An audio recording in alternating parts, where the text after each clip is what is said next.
Tech companies love to keep secrets, but the United States Patent Office doesn't always let them. Hey, what's up everyone, CTNtechnologynews here, and today I'm taking a look at two patents that just came to light, which show what the upcoming 3DS successor might be like.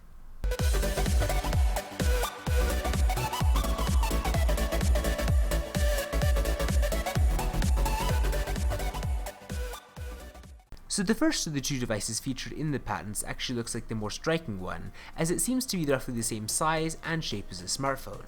This would feature a touchscreen that would act as the primary method of control for games, and other images in the patent filing show directional buttons and face buttons overlaid on the screen for games that would need them. This would also feature an acceleration sensor, which is basically just a fancy term for the thing that lets your phone detect motion, and then there are also three rectangular buttons lining the right side or the bottom if you held it like a phone of the device. It is pretty unlikely that Nintendo would ever release a fully featured smartphone, but this thing definitely looks like it would tap into the popularity of mobile games, and given how obsessed people are with Pokemon Go, I really can't blame them.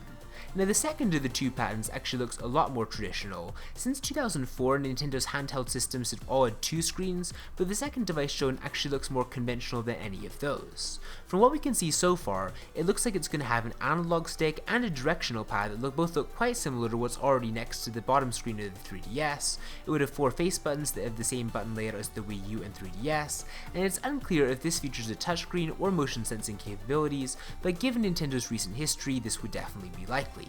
This almost looks similar to the bottom half of a 3DS, which could lend some credence to the theory that the NX would feature a handheld component.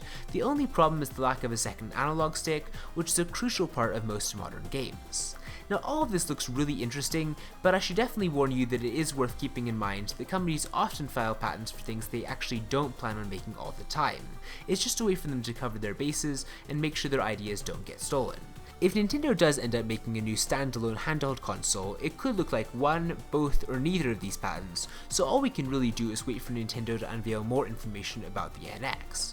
With that said though, give me your opinions on these two patents in the comments below. Let me know which one you'd rather use and whether you think that Nintendo is making a good choice for their future direction of their handheld line. Give this video a thumbs up if you enjoyed it, and I will see you next time.